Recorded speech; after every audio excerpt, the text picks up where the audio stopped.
Assalamualaikum semua. Selamat datang kembali ke dalam channel Anik Kina Mikroskopi. Kali ini kita akan mengenal tentang nyamuk. Nyamuk merupakan salah satu serangga kecil yang sering mengganggu manusia pada waktu malam. Mereka dikenali dengan ciri-ciri badan berwarna hitam serta sayap yang boleh bergerak dengan pantas. Nyamuk juga sering dikaitkan dengan penyakit seperti denggi, malaria, dan demam kuning. Namun, di sebalik image negatif yang melekat pada nyamuk, terdapat fakta menarik yang mungkin tidak ramai yang tahu. Salah satu fakta yang menarik tentang nyamuk adalah bahwa hanya nyamuk betina yang menghisap darah manusia. Nyamuk jantan sebenarnya hanya memakan nektar bunga dan sari bunga untuk mendapatkan tenaga yang diperlukan untuk hidup. Oleh itu, apabila kita digigit oleh nyamuk, sebenarnya yang menggigit kita adalah nyamuk betina yang sedang mencari protein untuk menyuburkan telur mereka. Selain itu, nyamuk juga mempunyai kesan penting dalam ekosistem. Walaupun mereka dikenali sebagai serangga yang mengganggu, nyamuk sebenarnya memainkan peranan penting dalam rantaian makanan. Larva nyamuk menjadi sumber makanan kepada ikan, burung, dan serangga lain.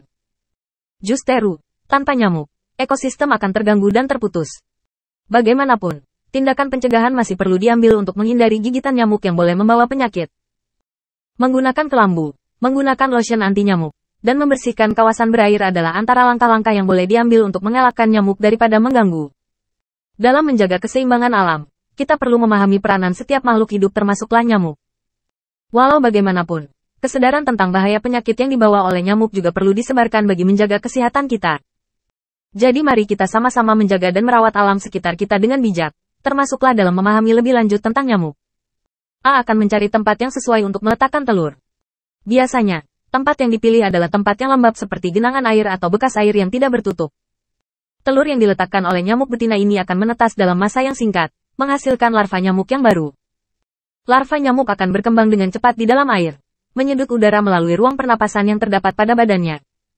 Mereka akan menjadi pupa dalam masa 3-4 hari dan akhirnya menjadi nyamuk dewasa. Nyamuk dewasa akan keluar dari air dan mencari mangsa untuk menyebarkan penyakit.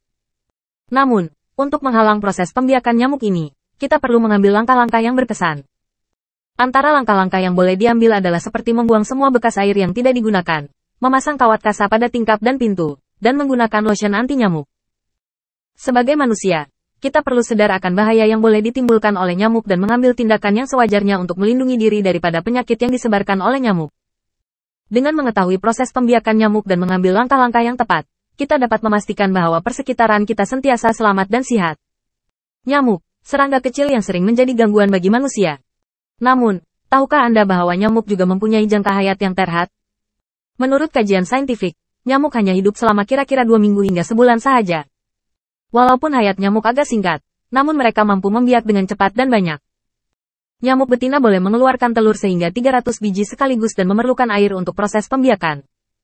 Nyamuk juga mempunyai peranan penting dalam ekosistem. Mereka menjadi sumber makanan bagi hewan lain seperti ikan, burung dan kelelawar. Selain itu, nyamuk juga bertindak sebagai penyerbuk bagi beberapa pokok dan tumbuhan.